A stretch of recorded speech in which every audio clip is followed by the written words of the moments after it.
I watched my daughter-in-law crush a pill and drop it into my husband's cranberry juice right in the middle of our Christmas party.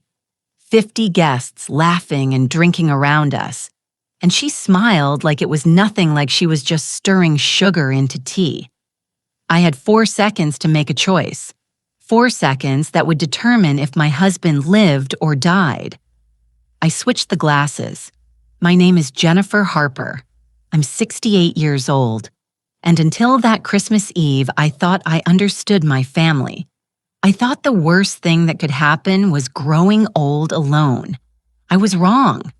The worst thing is discovering that the people you love most have been planning your death. But I'm getting ahead of myself. Let me start from the beginning. Our house in Madison Park has always been my pride and joy. 3 stories of cedar shingles and white trim with windows that look out over Lake Washington. On clear days, you can see the Seattle skyline reflected in the water like a mirror. My husband Richard and I bought this house 32 years ago, back when Madison Park was still affordable for people like us. Now it's where tech millionaires and old money blend into tree-lined streets that smell like pine and privilege. Tonight, the house glowed with Christmas lights. Rosa Gonzalez, our housekeeper for the past 15 years, had outdone herself. Garlands wrapped around the banisters. White candles flickered on every surface. A 10F Douglas fir stood in the corner of the living room, draped in gold ribbon and memories. I stood near the fireplace watching our guests arrive. Barbara Hayes from next door carrying her famous cranberry pie. Tom and Linda Morrison, Richard's old colleagues from the engineering firm. My book club friends dressed in their holiday best and already gossiping about whose grandson got into Yale. Everything was perfect. Everything was normal.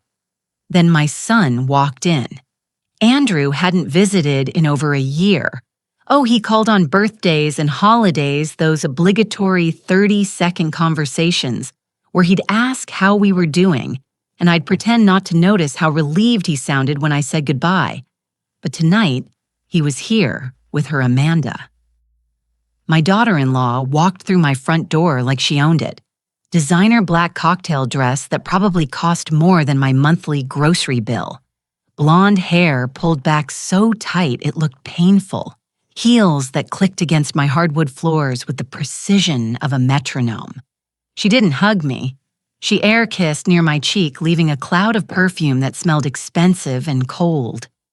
"Jennifer," she said. Not Mom, never Mom. Just my first name, like we were colleagues at a business meeting. "Amanda, this is unexpected." "Okay," I kept my voice warm, welcoming. Years of hosting dinner parties had taught me how to hide discomfort behind a smile. Andrew looked terrible. My son, 35 years old, and he looked like he hadn't slept in weeks. His face was pale and slicked with sweat despite the December cold. His eyes kept darting around the room like he was searching for exits. "Where's Dad?" he asked. Not "how are you?" or "Merry Christmas." Just straight to business. "By the Christmas tree talking to the Harrisons." He nodded but didn't move toward Richard. Instead, he grabbed Amanda's elbow and steered her toward the drink station near the windows. Something was wrong. I'd been married for 50 years. I raised a child. You develop instincts about people, about danger, about when something doesn't fit.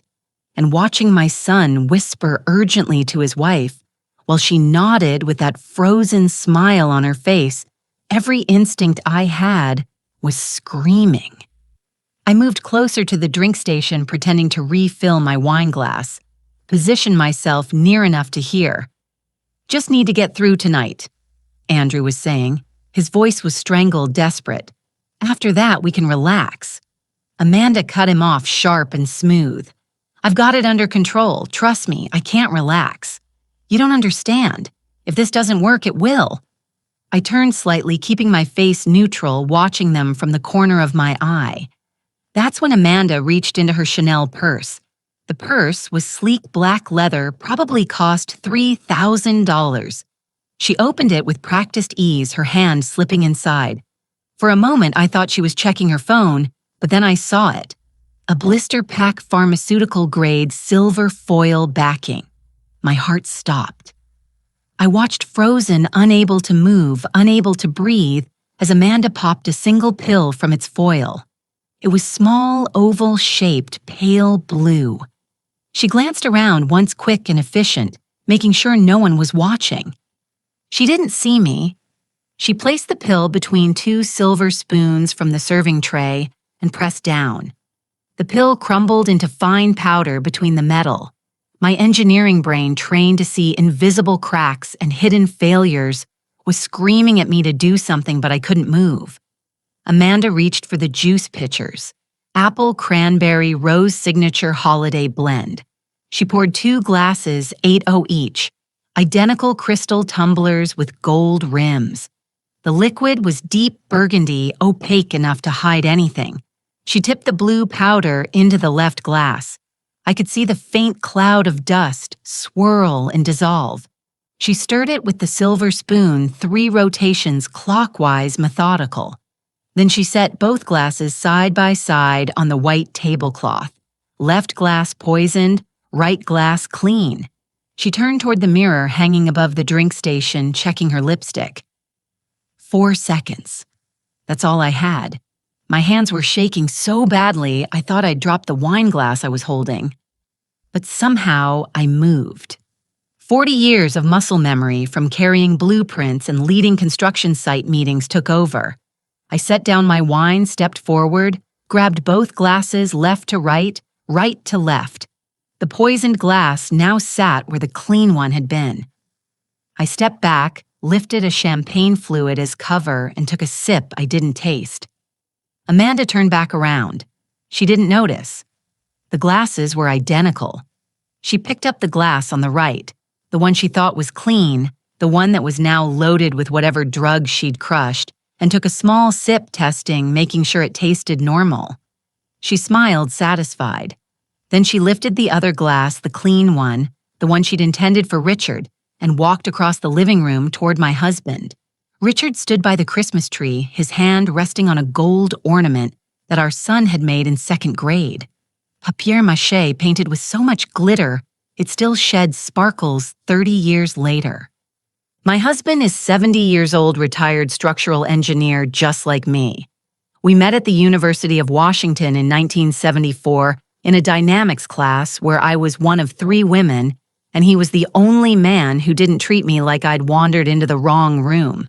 He's kind, patient, the type of man who still opens doors and remembers our anniversary without being reminded. His hair is completely white now, and he moves a little slower than he used to, but his mind is still sharp as ever, or at least it should be. But lately I'd noticed changes, small things. He'd forget where he put his reading glasses, ask me the same question twice in an hour, stand in the kitchen, staring at the refrigerator like he'd forgotten why he opened it. At first I chalked it up to aging. We're not kids anymore. But then it accelerated. Words vanishing mid-sentence, calling me by Andrew's name, confusion that looked too much like the dementia my mother had died from. His doctor ran tests, MRIs, blood work, cognitive assessments. Everything came back inconclusive. Early-stage dementia, she'd said, handing me pamphlets about memory care facilities. It happens. But watching Amanda walk toward him now, watching her extend that glass with her perfect smile and her perfect lies, something clicked in my brain. Dementia doesn't work like this. It doesn't hit like a freight train. It creeps. This was something else. Richard, Amanda said warmly, "I brought you some of Rosa's apple cranberry juice. You love this, remember?" Richard blinked at her, confused. "I do." "Of course you do, sweetheart." She pressed the glass into his hand. "Drink up. It'll help you feel better." Richard lifted the glass to his lips, took one small sip, then another. He frowned. "It tastes different." "It's fresh," Amanda said quickly. "Rosa just made it." I stood 15 feet away, holding my champagne, and waited.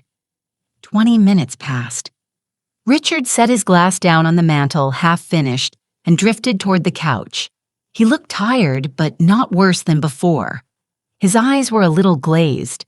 but he was talking to Tom Morrison about bridge construction like nothing was wrong. Amanda stayed in motion, circulating, chatting with guests, checking her phone. Her smile never wavered. She looked like the perfect daughter-in-law, gracious and charming and completely harmless. Then she stopped moving. Amanda froze in the middle of the room, one hand pressed to her throat. Her face flushed deep red. Sweat beaded on her forehead. She tugged at the neckline of her dress. "God, it's hot in here," she said. Her voice was slurred. "Is it hot?" Barbara Hayes, standing next to her, frowned. "It's 65 degrees, honey. Are you okay?" "I'm fine." Amanda pulled at her dress again, harder this time. The fabric tore at the shoulder seam. "I just need air." She stumbled toward the window, her heels caught on the Persian rug. She went down hard knees first, then hands, then face. Someone screamed. The room erupted. Guests rushing forward, wine glasses shattering. Rosa shouting in Spanish. Amanda convulsed on the floor. Her body arched like a bridge under too much weight. Her eyes rolled back white and empty. Foam bubbled at the corners of her mouth, pink tinged. Her legs kicked once, twice, then went rigid. Andrew shoved through the crowd and dropped beside her. "Amanda, someone called 911. I already had my phone out." My voice was calm when I spoke to the dispatcher. Years of managing crisis situations on construction sites had trained me for this. "Yes, I need an ambulance. Madison Park, Seattle. Woman early 30s, convulsing, possible drug overdose or allergic reaction." I gave them our address, approximate weight, symptoms, everything they needed. The dispatcher kept me on the line. "Ma'am, is she breathing?" I watched Andrew tilt Amanda's head back, checking her airway.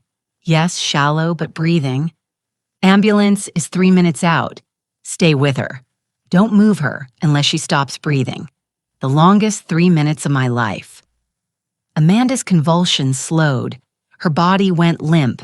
For a terrible moment, I thought she was dead, but then I saw her chest rise and fall, weak but steady. Andrew was crying, actually crying, tears streaming down his face as he held his wife's hand. "Please don't die. Please, Amanda, please." I felt nothing. That should have scared me more than it did. The ambulance arrived in 8 minutes. 2 paramedics, professional and efficient. They loaded Amanda onto a stretcher, started an IV, checked her vitals. Pulses weak but steady, blood pressure dropping, pupils dilated. "Ma'am, did she take anything, any medications, drugs, alcohol?" "I don't know," Andrew said. "She doesn't take anything. She's a pharmacist." "She wouldn't." One of the paramedics held up a finger. "Wait, I need to check something." He pulled out a small flashlight, shined it in Amanda's eyes, checked her pulse again, looked at his partner. "Barbarate poisoning. Classic presentation. We need to move now." They rushed her out. Andrew climbed in with them, his face bone white. The ambulance screamed away into the night, red lights flashing against the snow. The party died. Guests filed out in silence, hugging me with worried faces and promises to call tomorrow. Within an hour, the house was empty, except for Richard, Rosa, and me. Richard sat on the couch, staring at the Christmas tree. "What happened? Amanda got sick," I said. "They took her to the hospital." "Oh." He nodded slowly. "That's too bad." I looked at my husband. Really looked at him, the confusion in his eyes, the way his hands trembled slightly when he reached for the water glass beside him. How long had this been happening? How long had they been poisoning him? And how long did I have before they tried again? Rosa found me in the kitchen at midnight, washing dishes with shaking hands. "Mrs. Jennifer," she said quietly, "I need to tell you something." I set down the plate I was holding. "What is it, Mr. Richard?" He's been different for weeks now, confused more than usual. "And Miss Amanda." She paused, choosing her words carefully. "Miss Amanda has been giving him tea every morning. She says it's for his memory. But Mrs. Jennifer, I don't think you don't think it's helping." Rosa shook her head. I think it's making him worse. I dried my hands on a dish towel. My mind was racing, connecting dots I'd been too blind to see before. The tea, the sudden cognitive decline, Amanda's medical background as a pharmacist, the crushed pill at the party. Rosa, did Amanda ever ask you not to tell me about the tea? Rosa's eyes widened. Yes, she said. She said you would worry too much, that it was better if you didn't know Mr. Richard needed help. Thank you for telling me. After Rosa left, I sat in the dark kitchen and tried to make sense of what I knew. Amanda had put something in a drink intended for Richard. She'd tested it first to make sure it didn't taste unusual. When I switched the glasses, she'd accidentally consumed it herself. Barbiturate poisoning, the paramedic had said. And Richard had been declining for weeks, months maybe. Ever since Amanda and Andrew started visiting more often, bringing those helpful teas and memory supplements. They were poisoning my husband. The question was why I didn't sleep that night. At 2:10 a.m., I sat in my study, the small room on the 3rd floor that had been my sanctuary for 30 years, and stared at my phone. There was something I needed to check, something that had been nagging at the back of my mind ever since Amanda collapsed. I pulled up my medical records from December 10th, 6 weeks ago, the night I'd gotten so violently ill that Richard had to call 911. It had been a Thursday evening, cold rain hammering against the windows. I was in my study reviewing some old structural calculations. A former client wanted me to consult on a bridge project when the doorbell rang at 8:30 p.m. Andrew stood on the porch, soaking wet, no umbrella. He smiled that corporate smile he'd perfected in his years working finance. Hey, Mom, sorry to drop by unannounced. I was in the neighborhood. Andrew was never in the neighborhood. He lived in Bellevue, 20 minutes across the bridge, but he treated it like another country. Every visit required advance notice scheduled weeks ahead like a board meeting. Come in, I said, stepping aside. You're drenched. He shook off his coat and hung it by the door.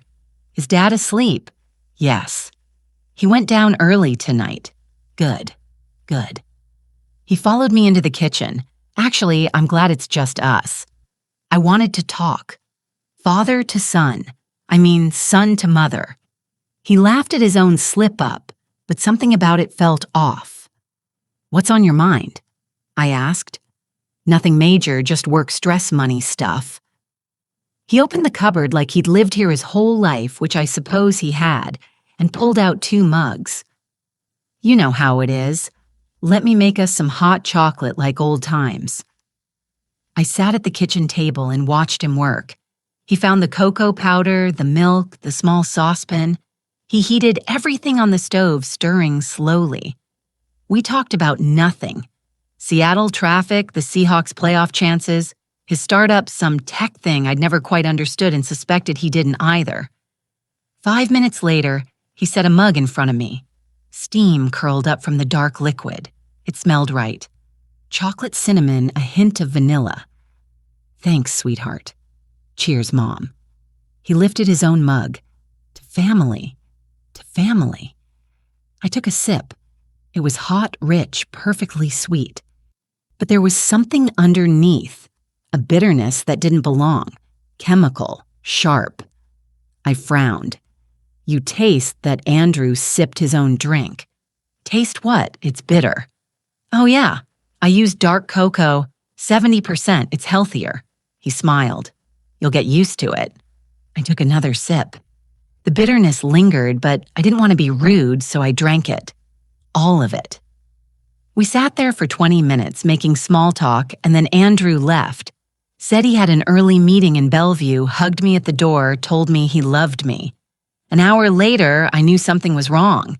It started with a headache. Not the dull ache of tension. This was sharp, like someone driving a railroad spike through my temples. Then came the dizziness. The room tilted. I stood up from my desk and nearly fell. My legs didn't work right. They felt disconnected from my brain like I was walking on stilts. Then the nausea hit. I barely made it to the bathroom before I vomited. Once, twice, 3 times. My stomach emptied itself violently. Sweat poured down my face. My heart raced like a jackhammer. I tried to stand and collapsed against the tile floor. Richard found me at midnight. He was confused. His memory was already failing, but he knew enough to call 911. The ambulance took me to Swedish Medical, same emergency department where Amanda would end up 2 weeks later. The doctors ran tests, EKG, blood pressure, basic blood work. Andrew showed up at 2:00 a.m. I don't know who called him. Maybe Richard. Maybe the hospital. He stood by my bed looking concerned, playing the worried son. "Mom, what happened?" "I don't know." My voice was from vomiting. "I just got sick." The doctor came in. Dr. Morrison, young guy, early 30s, competent but rushed.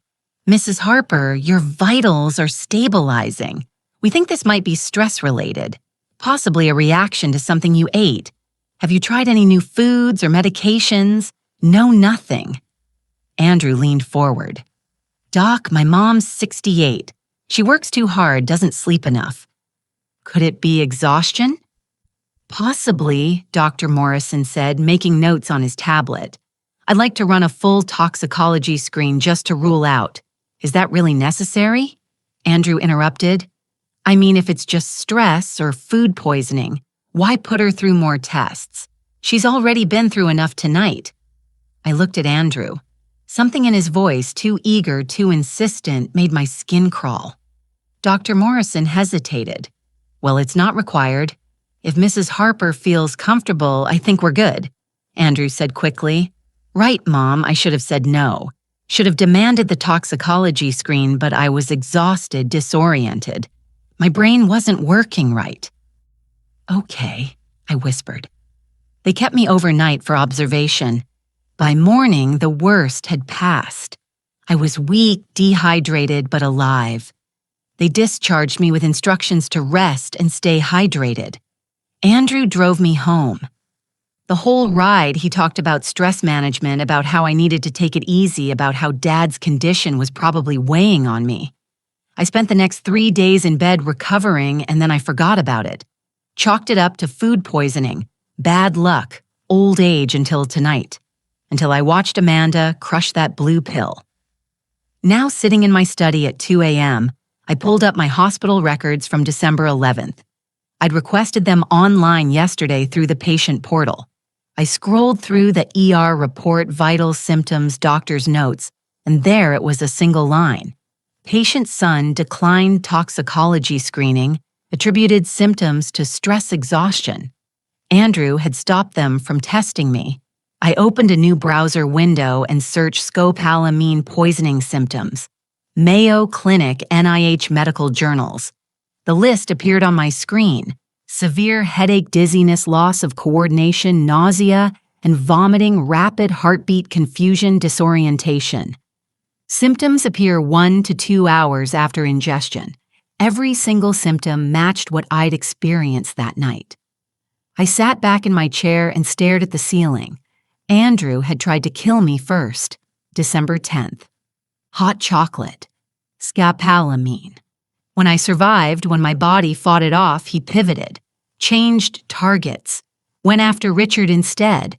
Someone older, frailer, someone who wouldn't survive. I thought about that hug at the door. The "I love you" he'd said before leaving. He'd meant goodbye. My son had tried to murder me, and when that failed, he decided to kill his father. But why money was the obvious answer. Richard and I had built comfortable lives. The house was paid off, our retirement accounts were solid. We lived modestly saved, carefully never wanted for anything. But we weren't rich. Not like Amanda's family with their vacation homes and country club memberships. Unless I opened my laptop and pulled up my bank accounts checking savings investment portfolio. Then I opened the file. I almost never looked at the one my parents' lawyer had sent me 15 years ago after they both passed within 6 months of each other. My inheritance. My father had been in timber, not the romantic old-growth forests that environmentalists fought to save. This was commercial forestry, replanting and harvesting pine in carefully managed lots across Oregon and Washington. When he died, he left everything to me, his only child. I'd never touched it, never needed to. The money sat in a trust fund managed by a firm in Portland, growing slowly and steadily through conservative investments. I clicked open the latest statement. Account balance 292 million. I stared at the number. When had it gotten that high? Last time I checked, probably 5 years ago, it had been around 28 million. Compound interest market growth, careful management 32 million that Andrew knew about. 32 million he'd inherit when I died. I heard a noise downstairs. Footsteps. I closed the laptop and moved to the door, opening it silently. Peered down the stairwell. Andrew was in the kitchen. I could hear him on the phone, his voice low and urgent. I don't know, Doug. It didn't work. No, she switched them somehow. I saw her do it. Amanda drank it instead. Silence while the person on the other end spoke. She's at Swedish Medical. They're saying barbiturate poisoning. No, they don't know it was intentional. We're saying Mom tried to commit suicide and Amanda found the pills and took them to prove they weren't dangerous. My hands clenched into fists. No, I can't wait. Rossetti wants his money by December 31st. That's 1 week. 6.8 million. I don't have it, Doug. The only way I get it is if I get power of attorney over Dad. No, Mom controls everything. She has to be gone first. I stepped back from the stairs. Hand over my mouth. $6.8 million. A lone shark named Rossetti. Deadline December 31st. Andrew was in debt. Desperate debt. The kind of debt that got people killed. And he'd looked at his parents, at me and Richard at our 32 million inheritance and seen a solution. Drug us, declare us incompetent. Take power of attorney transfer. The money, pay off his debts, let us die. Simple, clean, profitable. I walked back to my study and closed the door, locked it. My son had tried to kill me, was still trying to kill Richard, and he had 1 week to succeed before a lone shark came collecting. I could go to the police right now, tell them everything.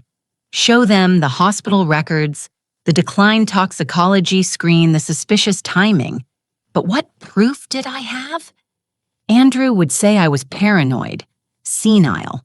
A bitter old woman who couldn't accept that her husband had dementia. No, I needed evidence. Real evidence. The kind that couldn't be explained away. I needed a plan.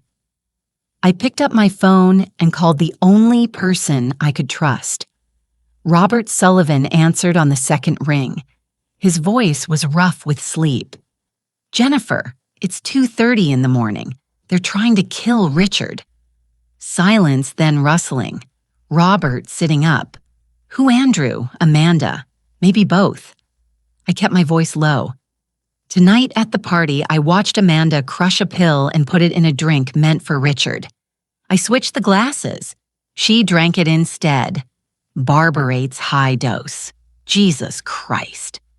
At the hospital, they flipped it, said, I tried to commit suicide. Andrew is filing for emergency guardianship in the morning. Robert, if they get control of Richard, he's dead in a week. Robert had been a Seattle PD detective for 32 years before retiring. We'd met at a construction project back in the 90s. I was consulting on the structural integrity of a new police station, and he was leading the committee reviewing the plans. He'd become a friend, the kind of friend you called at 2:30 a.m. when your family was trying to murder you. You need evidence. He said video, audio, something that'll hold up in court. I know a guy, David Torres. Former CSI went private 5 years ago. If there's something to find, he'll find it. Can you call him? I'll bring him to you tomorrow. Be ready. He hung up. I sat in the dark and listened to Andrew's footsteps on the floor below. Heard him end his phone call. Heard the front door open and close as he left. Going back to the hospital, probably to sit by Amanda's bedside and play the concerned husband. I pulled out a notepad and started writing everything I knew. Timeline. Deck 10. Andrew poisons me hot chocolate scopolamine. Deck 11 hospital. Andrew blocks toxicology screening. Deck 12, 23. Richard's dementia accelerates Amanda's tea, deck 24. Amanda crushes pill for Richard's drink, deck 24. I switch glasses, deck 24. Amanda hospitalized barbiturate poisoning, deck 25. Andrew files for guardianship debt. Andrew owes 6.8 SAMs to Rossetti Loan Shark. Deadline December 31st. Only source my 32 LM inheritance plan. Incapacitate me. Richard power of attorney. Transfer money. What I need. Evidence of poisoning. Evidence of Andrew's debt. Evidence of premeditation. Legal protection for Richard and me. I looked at the list. 7 days until Andrew's deadline. 7 days to save my husband's life. 7 days to stop my son from committing murder. The war had just begun. Christmas morning arrived with the kind of gray, cold light that makes Seattle feel like the edge of the world. I hadn't slept, couldn't sleep. Every time I closed my eyes, I saw Amanda's hand reaching into that Chanel purse, saw the pill crumbling between those silver spoons, saw my son's face when he said, "Mom has to be gone first." At 9:00 a.m., I heard cars in the driveway. I looked out the window. Andrew's black Audi, Amanda's white Mercedes, both parking like they owned the place. My stomach dropped. They climbed out, pulling suitcases from the trunks. Andrew had 3 bags. Amanda had 5. Louis Vuitton matching set. The kind of luggage that costs more than most people's monthly rent. I opened the door before they could ring the bell. "Mom." Andrew smiled. It didn't reach his eyes. "We're moving in." "Excuse me." "Just temporarily until we get Dad's situation sorted out." He pushed past me, dragging his suitcase across my hardwood floors. The wheels left scuff marks. "We need to be here for his safety." "Andrew, you can't just..." "We can, actually." He looked around the foyer like he was appraising it. The hospital psychiatrist agreed. Dad needs 24-hour supervision. Amanda followed him in her heels, clicking against my floors with that same precise rhythm. She was moving stiffly. Whatever she'd ingested last night had left her weak, but her eyes were sharp. "We'll take the guest room on the 2nd floor." Andrew said, "Your father and I haven't discussed this." "Dad can't discuss anything right now, Mom. That's the whole problem." He headed for the stairs. "Oh, and we won't need Rosa anymore. We're handling Dad's care from now on." My hands clenched into fists. Rosa's been with us for 15 years. Amanda's a trained pharmacist. She knows what Dad needs. He smiled again. "We'll take it from here." They disappeared upstairs with their luggage. I stood in my foyer, my home, the house I'd lived in for 32 years, and felt like an intruder. 20 minutes later, Amanda came back down carrying a large white plastic bin with a red cross on the side. She set it on my kitchen counter. "Jennifer, I'm setting up a medication station for Richard. All his pills will be organized here. I'll manage his doses from now on." I looked inside the bin, at least a dozen orange prescription bottles. Richard doesn't take that many medications. He does now. The hospital prescribed anxiety meds, sleep aids, cognitive enhancers. She lined them up with military precision. "I'll be administering everything personally. Where's Rosa? I sent her home, paid her through the end of the month." Amanda's smile was ice. "We don't need outside help anymore." I walked outside and called Rosa, and she answered crying. "Mrs. Jennifer, I'm so sorry." "What happened, Miss Amanda?" she said. She said if I didn't leave, she'd call immigration. She said my visa wasn't proper. "Mrs. Jennifer, I've been legal for 20 years. I have my green card, but she scared me." I didn't know what to do. My vision went red. "Rosa, you did nothing wrong. I'll call you soon, I promise." I hung up and stood in the cold December air. They were isolating Richard, controlling his medication, removing witnesses. This was a hostile takeover, and I had less than 7 days to stop it. Robert Sullivan arrived at noon with David Torres. We met at a coffee shop 2 blocks from my house, a little place called The Grind, that made terrible coffee but had booze in the back where no one could overhear. Torres was 48, built like a middleweight boxer.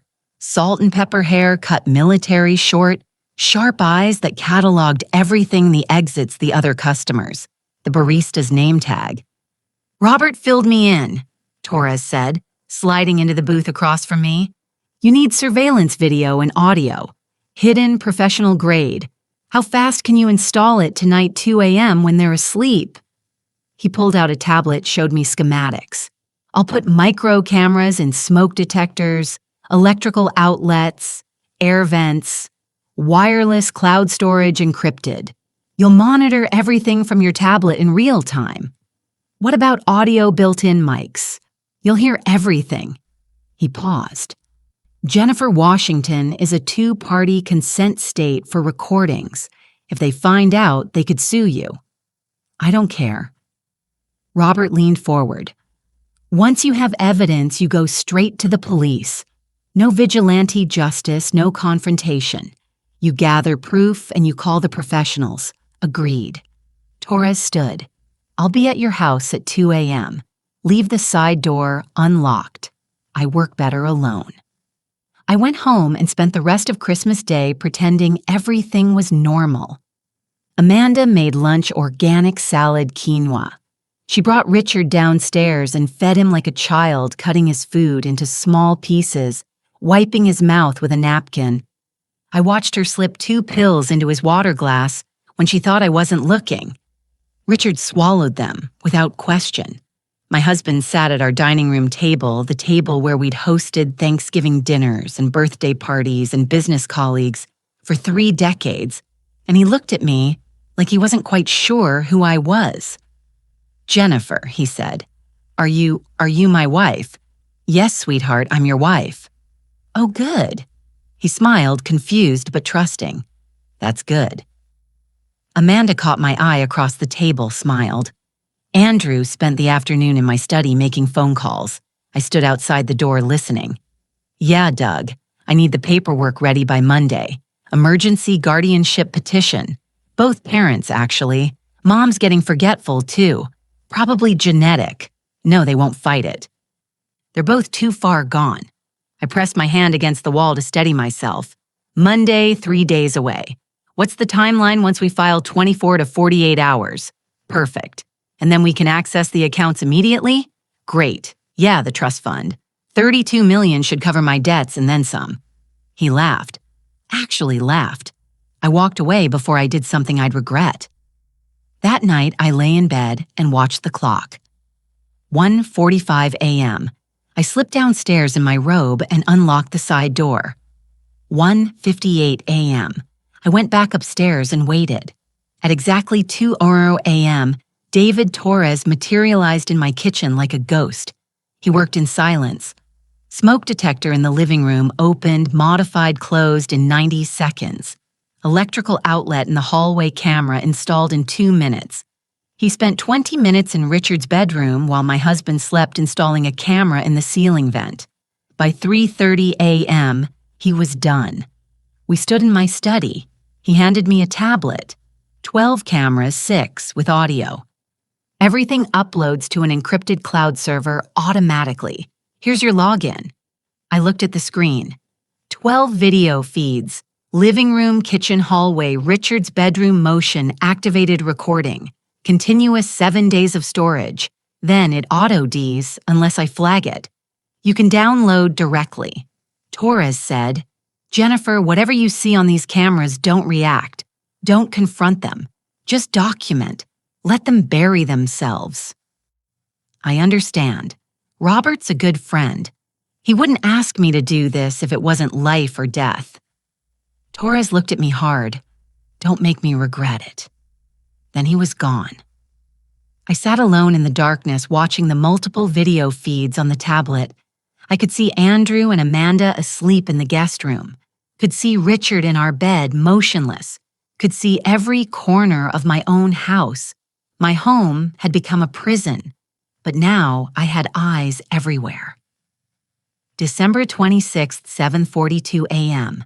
I was in my study watching the tablet when Amanda entered Richard's bedroom on the live feed. She was carrying a small tray, tea toast. Richard was still in bed, eyes closed, breathing softly. Amanda set the tray down hard on the nightstand. The cup rattled. "Wake up." Her voice was sharp cold, nothing like the sweet daughter-in-law tone she used when others were around. Richard stirred, opened his eyes, confused. Then Amanda slapped him. The sound cracked through the tablet speakers. Richard's head snapped to the side. A red handprint bloomed on his cheek. I gripped the tablet so hard I thought it would shatter. "Wake up, you useless old man," Amanda said. Richard touched his face, tears welling. Why did you?" "Because you're pathetic." Amanda sat on the edge of the bed. Her voice was calm, now conversational, like they were discussing the weather. "You know what Jennifer told me last week? She said she wished you'd just die already. Said keeping you alive is exhausting. That's not Jennifer wouldn't. She's tired of you, Richard. We all are." Amanda picked up the teacup and held it to his lips. "Drink this. It'll help you sleep. Isn't that what you want to sleep forever?" Richard was crying now, silent tears running down his wrinkled cheeks. "I want to die," he whispered. "I know you do, sweetheart. I know." Amanda tipped the cup. Richard drank all of it. "Good boy." She stood smooth her yoga pants and walked out. I saved the clip, downloaded it to the tablet's encrypted storage. Then I sat there in my study, hands shaking, and tried not to vomit. My husband being tortured in his own bedroom while I sat one floor above. The video continued. Richard lay there crying for 20 minutes. Then his eyes glazed over. His body went slack. He stared at the ceiling like he'd forgotten how to blink. What was in that tea? I checked the other camera feeds. Andrew and Amanda were in the kitchen, drinking coffee, scrolling through their phones. Normal, casual, like they hadn't just broken a human being upstairs. At 11 a.m., they left for lunch. I watched them drive away Andrew's Audi, pulling out of my driveway. Amanda in the passenger seat. Both of them laughing about something. I had 90 minutes, maybe less. I pulled on latex gloves, the kind I used to wear on construction sites when handling chemical sealants, and went upstairs. Their guest room looked like a luxury hotel suite. Amanda's clothes arranged by color in the closet. Andrew's suits hanging perfectly pressed luggage, stacked in the corner. Everything organized, controlled. I started with the nightstand, opened the drawer, found Amanda's makeup bag. Designer Skin Air prescription bottles in her name. Ambien, Xanax, Adderall. Nothing unusual. Then I found it. Small brown glass vial medical label, scopolamine hydrobromide, 0.4 ml for motion sickness. But the bottle was nearly empty, at least 30 doses gone. Next to it, a spiral notebook. I opened it. Amanda's handwriting, neat, methodical, like a pharmacist's log. December 15th, Richard 0.3 Miller in morning tea. Disoriented by noon memory loss confirmed. December 18th increased to 0.4 millig. Subject increasingly docile, no resistance. December 22nd, Dow 5 milli daily dose established. Target date, December 31st. Full incapacitation expected. December 31st, 5 days away. I photographed every page with my phone. Then I put the notebook back exactly where I'd found it. I moved to the closet, checked Andrew's suit jackets, found his wallet, credit cards all maxed out. Checked Amanda's purses. More credit cards. All maxed. Then I found Andrew's leather briefcase tucked behind the luggage. Inside a black ledger, spiral-bound handwritten entries going back 2 years. I flipped through it, page after page of losses. Crypto 2.1 Emmy Sports Betting 1 8mm Vegas Bellagio MGM 2.9.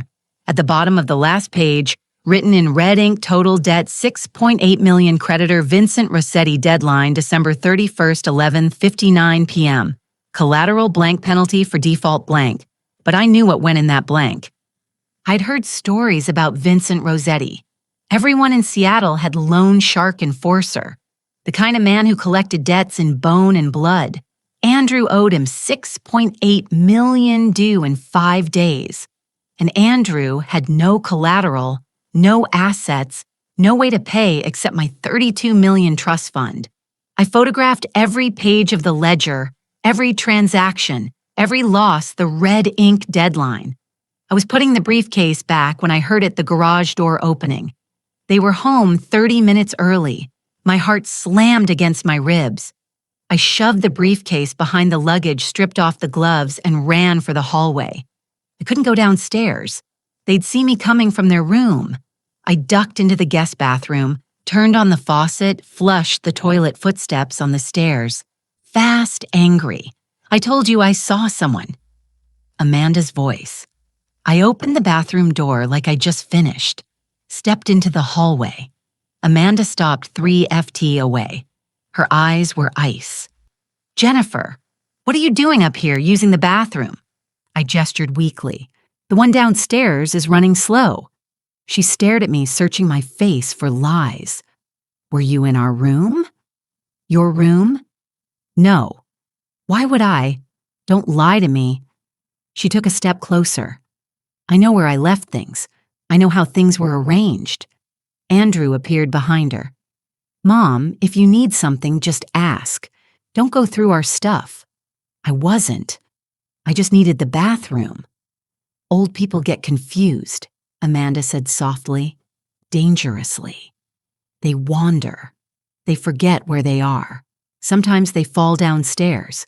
It's tragic, really, but it happens. The threat hung in the air like smoke. I looked at my son. He stood there, hands in his pockets, and said nothing. Didn't defend me, didn't contradict her, just watched. I'll be more careful, I said quietly. You should be. Amanda smiled. We wouldn't want anything to happen to you, not before we get Richard's situation resolved. She brushed past me and went into their room, closed the door. Andrew lingered for a moment. Mom, seriously, stay out of our space. It's not a good look. Then he followed Amanda inside. I went downstairs back to my study, locked the door, sat at my desk and stared at my phone at the photographs I'd taken, the ledger, the scopolamine vial, the dosage notebook. I had everything now.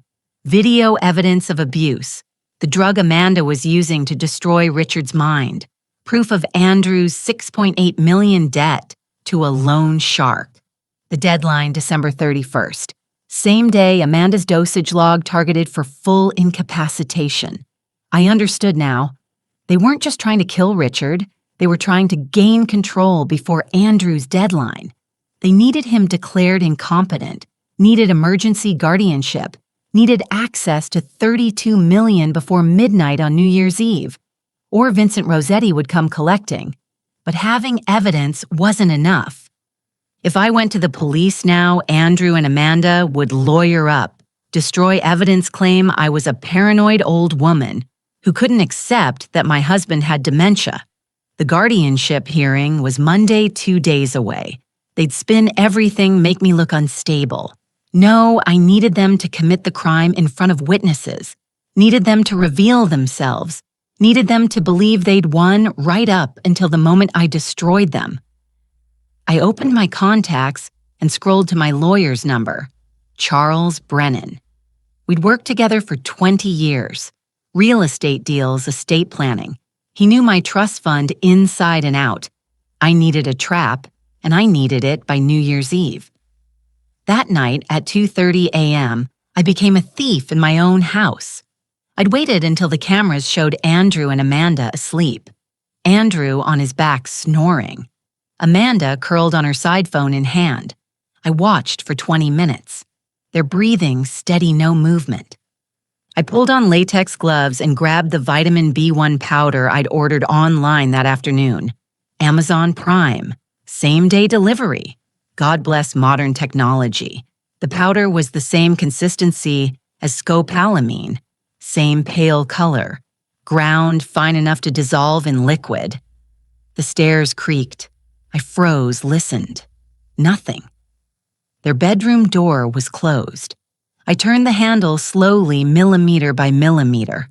The latch clicked soft as a breath, and I slipped inside. The room was dark except for the glow from Amanda's phone charger.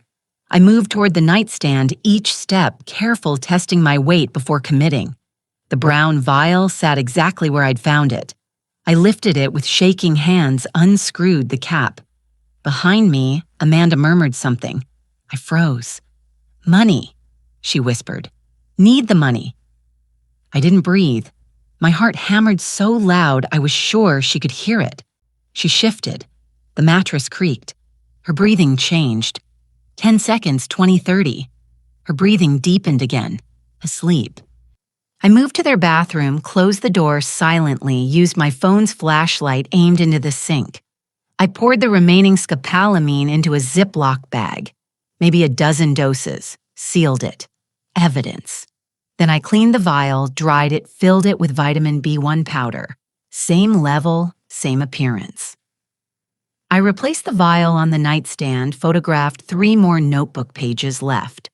Back in my study, I sealed the scopolamine in a larger bag, labeled it with location, hid it in my safe behind a false panel. Tomorrow, I'd take a sample to a private lab, get it tested, create an unbreakable chain of evidence. But tonight, I'd done something more important. I'd neutered their weapon. December 27th morning, I watched on the tablet as Amanda entered Richard's room at 7:45 a.m. Same routine. Tea toast, that cold voice. But this time, the tea only contained Earl Grey and vitamin B1. No scopolamine. Richard drank it. Amanda left.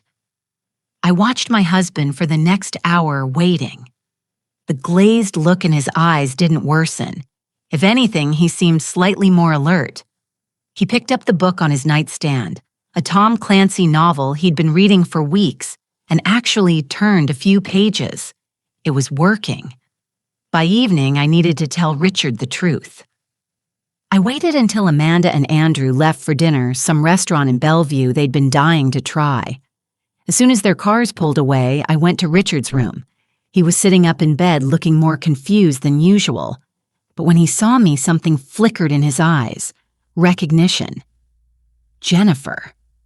"Yes, sweetheart. It's me. I feel strange, like I've been underwater and now I'm coming up for air." I sat on the edge of the bed, took his hand. "Richard, I need you to listen very carefully. Andrew and Amanda have been poisoning you. Scopolamine in your tea for weeks, making you confused, making you seem like you have dementia." His eyes widened. "Andrew, our son. Yes, but why money? He owes $6.8 million to a loan shark. Deadline is December 31st. He planned to have you declared incompetent, take control of my trust fund, and pay off his debts." Richard closed his eyes.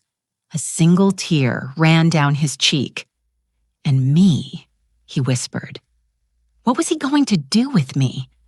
I couldn't say it. Couldn't voice the truth we both knew.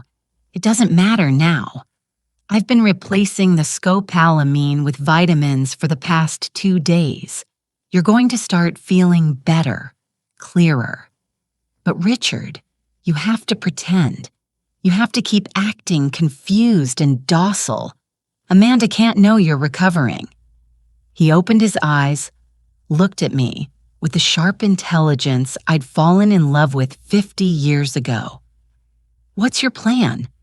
"New Year's Eve.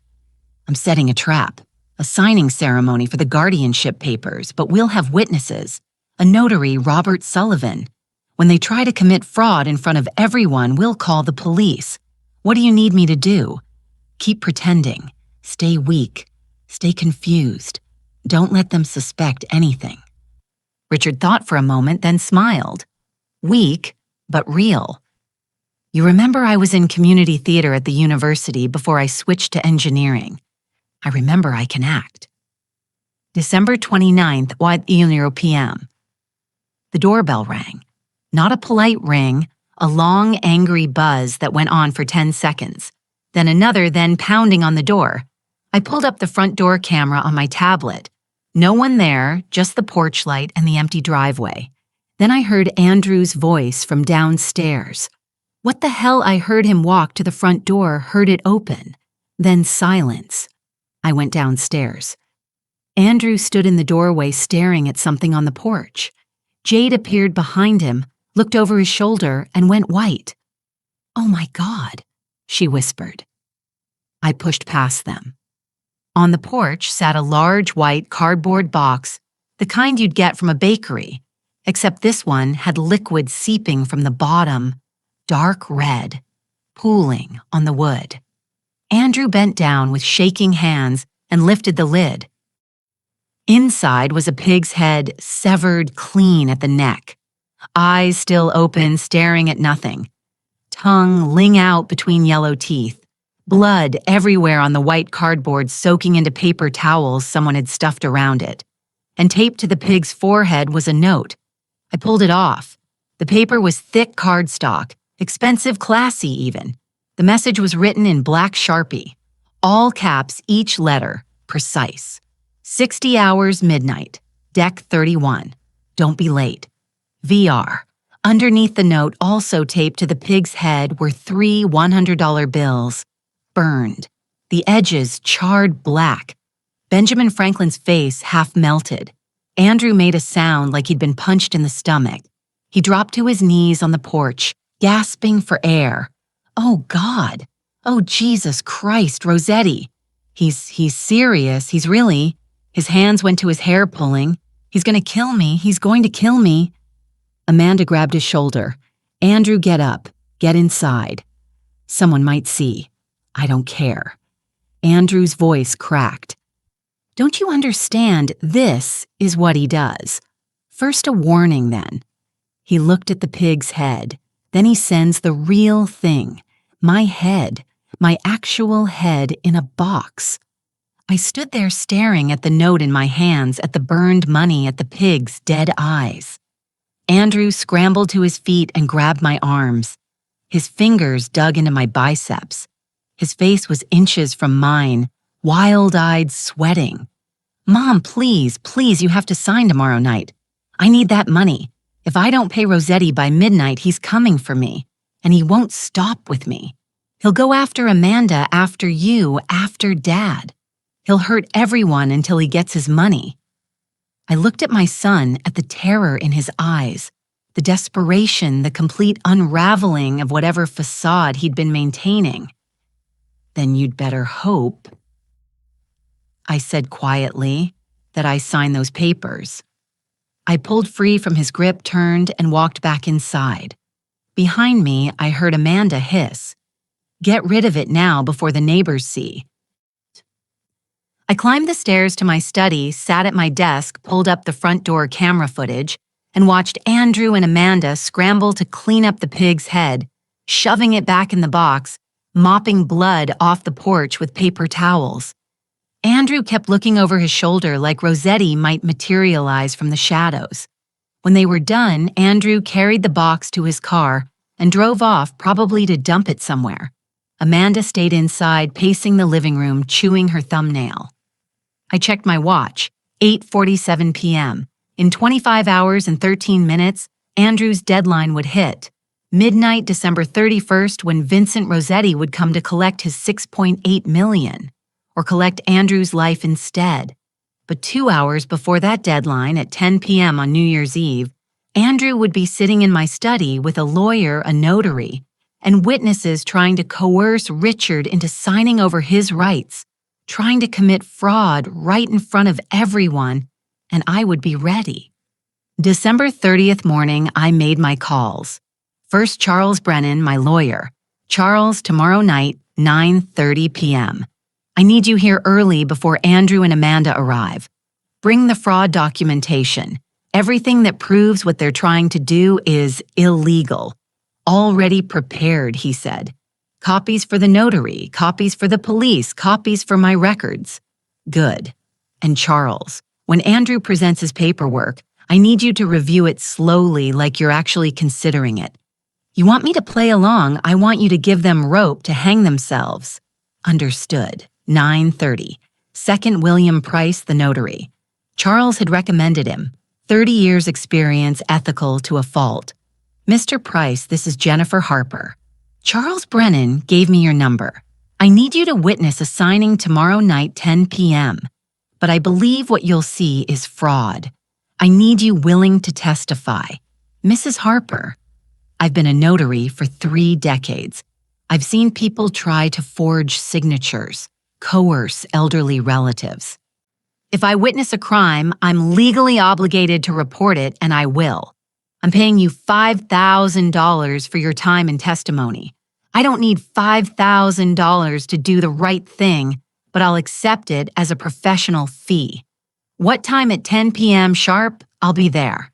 Third, Robert Sullivan. Robert, tomorrow night, I need you parked outside at 9:45. Stay in your car. Phone on. When I text you, call 911 immediately. What am I reporting? Attempted fraud, elder abuse, coercion. I need Seattle PD here by 10:15. You're cutting it close. What if they run? They won't. Andrew's deadline with Rossetti is midnight.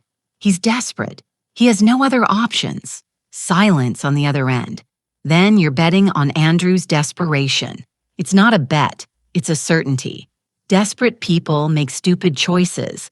They walk into traps because they can't see anything except what they need. Okay, I'll be there. Engine running. Fourth, Barbara Hayes, my neighbor.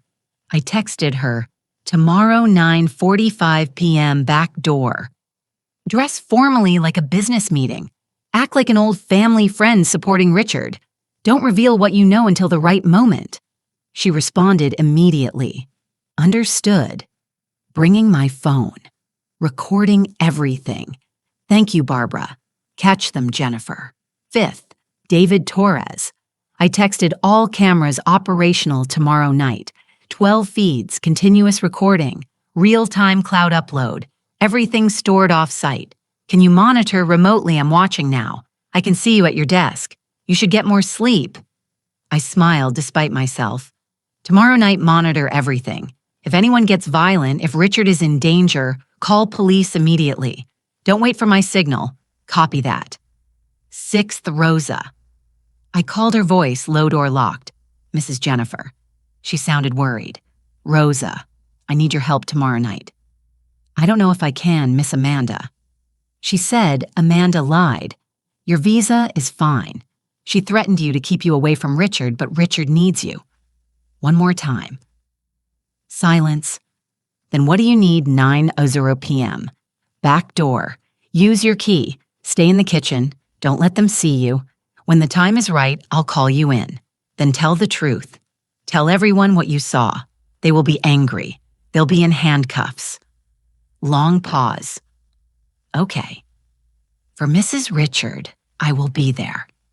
Thank you, Rosa. You're braver than you know. I spent the rest of the day reviewing evidence, every video clip, every photograph, every document, the surveillance footage of Amanda slapping Richard, the audio of Amanda saying she wanted Richard to sleep forever, the scopolamine vial, the dosage notebook, with its clinical entries, the lab report confirming poison, the black ledger showing Andrew's $6.88 million debt, the note from Vincent Rossetti with burned $100 bills. I had everything, but evidence alone wasn't enough. I needed them to act, needed them to commit the crime in real time in front of witnesses who couldn't be dismissed. I needed them to believe they'd won right up until the moment they lost, December 30th. 7:00 p.m., dinner, just the 4 of us. Jennifer, Richard pretending to be confused. Andrew, Amanda. I pushed my food around my plate, organic chicken that Amanda had prepared. It tasted like cardboard. I've been thinking a lot, I said quietly. Andrew looked up. About what, Mom? About the guardianship? About Richard? You're right. He needs care I can't provide. I'm too old, too tired. Amanda's eyes lit up. So you're ready to... But we have to do this properly, not rushed, not like we're hiding something. I took a breath. Tomorrow night, December 31st, 10 p.m., here in my study. I want Charles Brennan present a notary. Make it official legal. Andrew's hands were shaking. Why wait? Why not sign now? Because it's important. This is my husband. We're talking about 50 years of marriage. I swallowed hard. I need time to make peace with it, and I want it done right with witnesses with proper documentation, so no one can ever question it. Andrew and Amanda exchanged a glance. I watched them calculate. New Year's Eve, 10 p.m., 74 hours before Andrew's midnight deadline, with Rossetti cutting it close, dangerously close. But Andrew was desperate. "Okay," he said finally. "Okay, Mom, tomorrow night, 1000 p.m. We'll do it your way." Amanda's jaw tightened, but she nodded. I stood up slowly like my joints hurt. "I'm going to bed.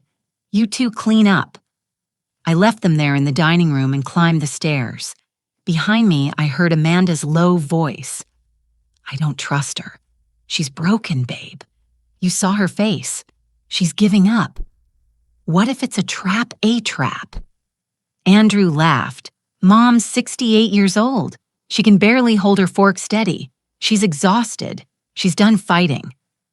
I smiled in the darkness of the stairwell and kept climbing. The last day, Andrew would be a free man. I spent the morning alone in my study, watching the clock tick down. By noon, I'd checked the cameras 5 times. Vincent confirmed all 12 feeds were recording. Robert texted that he was ready. Charles confirmed he'd arrive at 9:30 with William Price. Everything was in place. At 6:00 p.m., I went upstairs to check on Richard. He sat on the edge of our bed, dressed in a simple blue cardigan and gray slacks. His hair was brushed, but not styled. He looked tired, fragile perfect. "How do you feel?" I asked. He looked up at me. His eyes were clear sharp like an actor on opening night. "Nervous. You remember what to do. Stay quiet. Look confused. Don't speak unless they speak to me directly. And when you give me the signal," he smiled small but fierce. I dropped the act. "That's right." He stood and took my hand. "Jennifer, no matter what happens tonight, I want you to know I'm proud of you for fighting, for not giving up." I squeezed his hand. Couldn't speak for a moment. "Let's go end this," he said. 9:00 p.m. The house was quiet. Andrew and Amanda were downstairs in the living room, dressed formally. Andrew wore a navy suit too tight around the shoulders. He was sweating despite the cold. Every 30 seconds, he checked his watch. Amanda wore a black cocktail dress. She looked calm, but I saw her hand trembling slightly when she lifted her wine glass.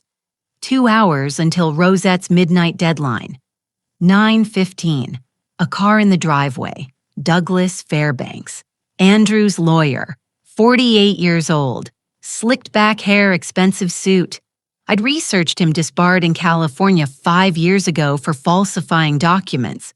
Moved to Washington, somehow got licensed again. The kind of lawyer who specialized in helping desperate people do illegal things. He walked in, carrying a leather briefcase, shook Andrew's hand, nodded to Amanda, glanced at me with professional disinterest. "Mrs. Harper, I'm Douglas Fairbanks. I'll be handling the documentation tonight. Thank you for coming on New Year's Eve." "Not a problem. Let's make this quick and clean." 9:20. Another car. Dr. Philip Morrison, the psychiatrist from Swedish Medical, the one who'd evaluated Richard after Amanda's collapse at the Christmas party. Young, ambitious. I'd seen his name in Andrew's ledger. $20,000 payment for a psychiatric evaluation declaring Richard incompetent. Morrison entered with a manila folder, medical records, fake diagnosis, whatever Andrew had paid him to fabricate. "Dr. Morrison, thanks for coming." "Of course, happy to help." His eyes darted around the room, nervous. 9:30. Charles Brennan arrived. He walked in looking every inch the competent attorney. Silver hair, perfectly combed, charcoal suit, leather briefcase. He shook my hand formally. "Jennifer, I came as requested." He glanced at Fairbanks. "Douglas didn't know you were practicing in Washington." Fairbanks's smile tightened. "Charles, always a pleasure." The two lawyers sized each other up. Old rivals, maybe, or just professionals who recognized each other's type. With Charles came William Price. The notary was 63, gray beard glasses, simple brown suit. He carried a notary stamp and a leather-bound logbook. He looked around the room, taking in every face, every detail. This was a man who'd spent 30 years witnessing signatures. Who knew when something was wrong, Mr. Harper? He shook my hand. William Price.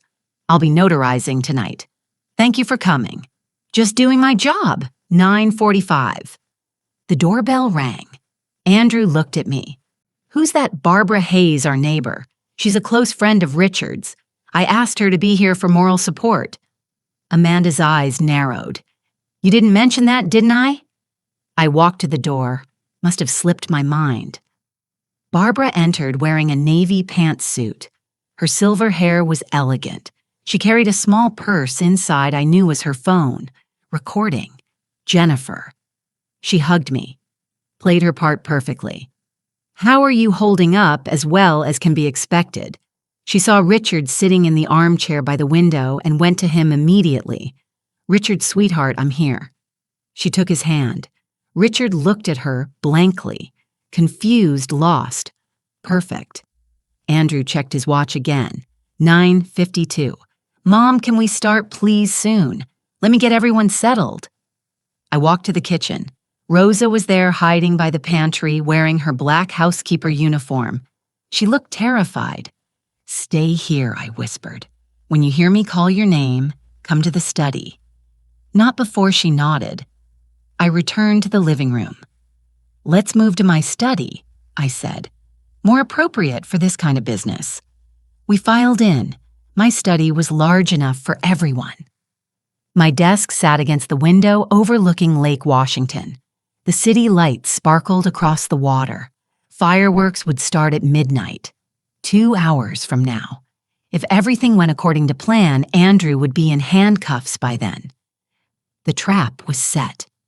The prey was walking in, and I was ready. I sat at my desk. Richard sat in a chair beside me, hands folded, face blank. Barbara stood behind him, one hand on his shoulder like a concerned friend. Charles Brennan and William Price sat across from us, professional and attentive.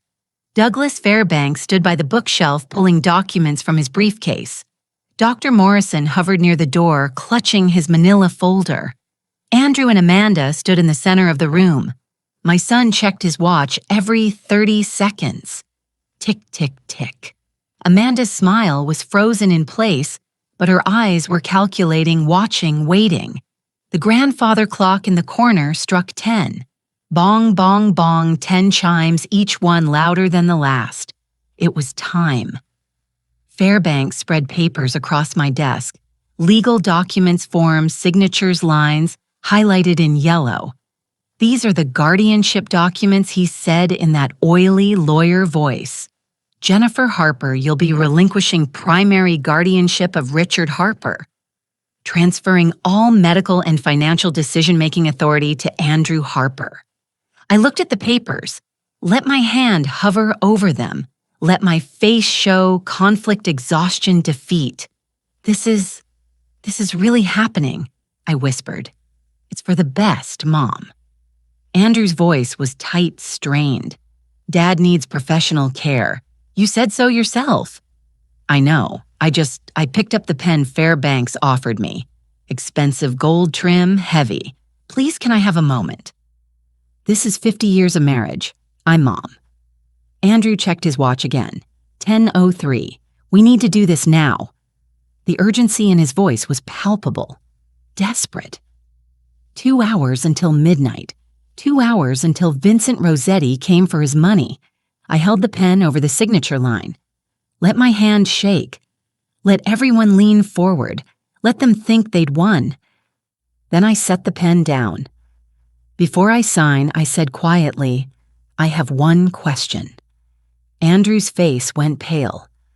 What question? I looked at him, then at Amanda, then at Fairbanks and Morrison. Do you think I'm stupid? The room went silent. Mom, I don't. Do you think I'm stupid? My voice filled the room, not shouting, but cold, hard. The voice of a woman who'd spent 40 years commanding construction sites and managing million-dollar projects. Andrew took a step back. I stood up slowly, deliberately, my back straight, my hands steady. The trembling was gone. I never needed this. I picked up the cane I'd been using for the past week and threw it across the room. It clattered against the wall. I've been walking 5 miles a day for 3 years. My back is fine, my hands are fine. I'm 68 years old, but I'm not helpless. Amanda's eyes widened. Jennifer, what do you shut up? I turned to the television mounted on the wall, the one I'd had Robert Sullivan help me set up this afternoon. Robert, if you would. The study door opened. Robert Sullivan stepped in. He'd been waiting in the hallway the entire time. He held a remote control in one hand and his retired detective's badge in the other. Seattle PD, he said. Retired but still connected. He pointed the remote at the TV and pressed play. The screen lit up, date stamp, December 24th, 6:47 p.m. The camera angle was perfect, crystal clear. You could see everything. Amanda's hand reaching into her Chanel purse, the blister pack, the blue pill, the 2 silver spoons, the crushing motion, the powder dissolving into the left glass, then me stepping forward, switching the glasses left to right, right to left. Then Amanda picking up the wrong glass, taking a test sip, walking toward Richard with the clean glass. No, Amanda whispered. That's not keep watching, I said.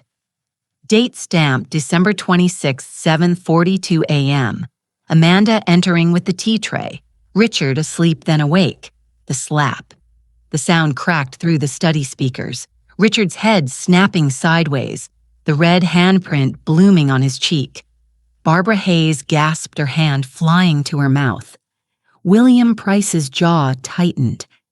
His pen moved across his logbook, recording everything. On screen, Amanda sat on the bed. Wake up, you useless old man. Richard touching his face. Why did you? Because you're pathetic.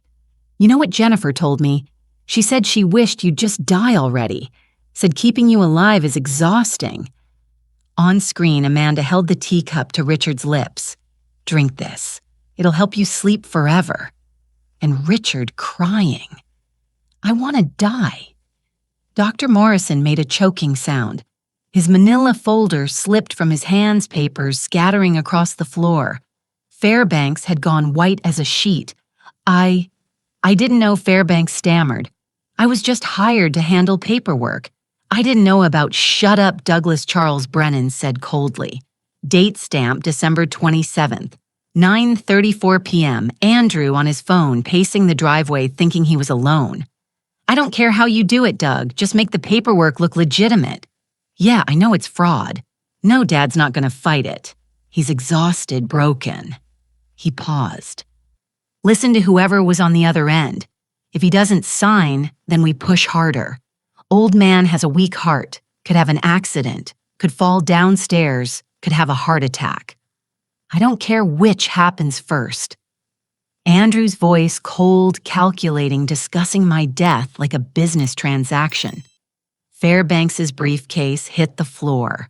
Date stamp December 28th, 11:47 p.m. Andrew and Amanda in bed talking in the dark. 3 more days, Amanda said. 3 more days, and it's all ours. You're sure the scopolamine will work? It's working perfectly. Another week and he won't remember his own name. We'll have him declared incompetent. Transfer the assets.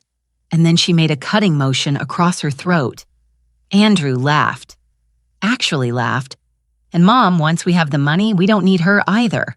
Old people die. It's sad, but it happens. You're scary, babe. You love it. They kissed. The screen went black. The room was silent except for the sound of someone crying. I looked over. Doctor. Morrison had slumped against the wall, tears streaming down his face.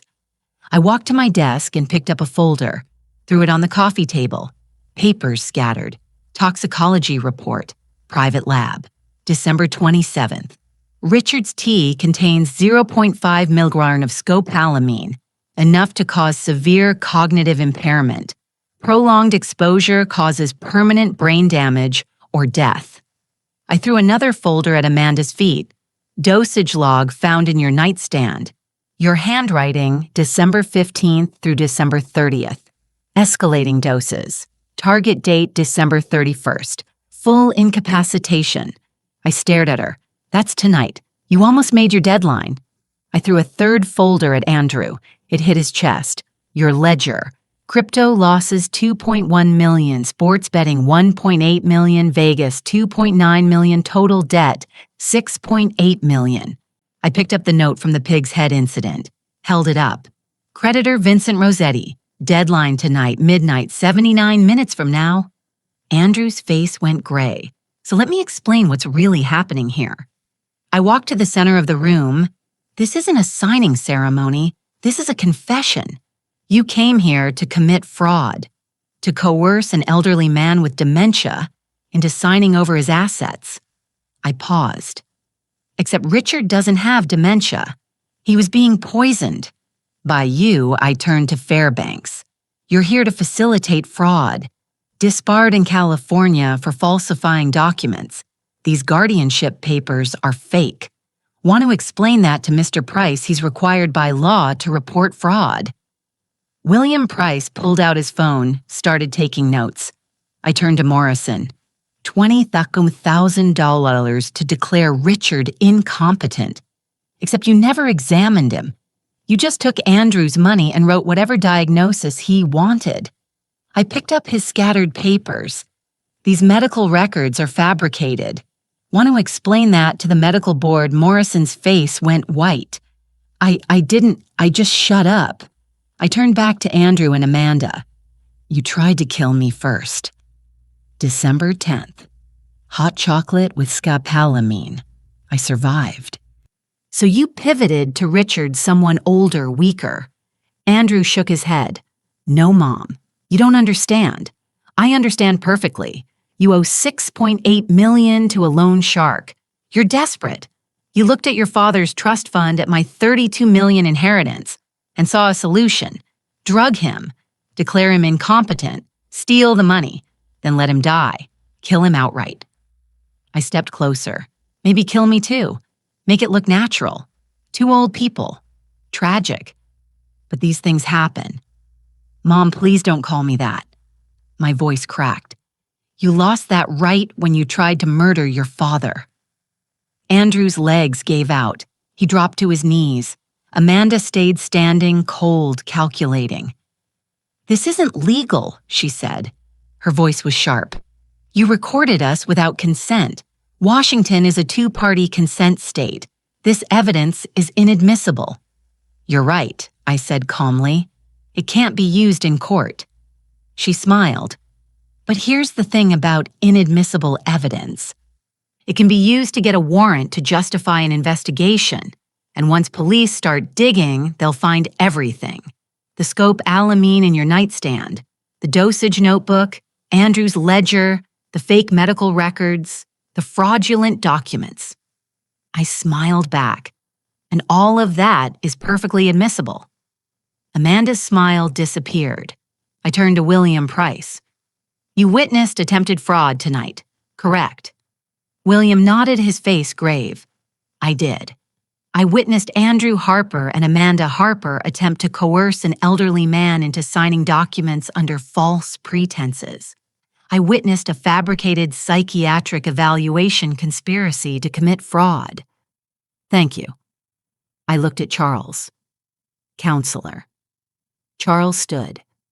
As Richard Harper's attorney, I confirmed no valid power of attorney exists.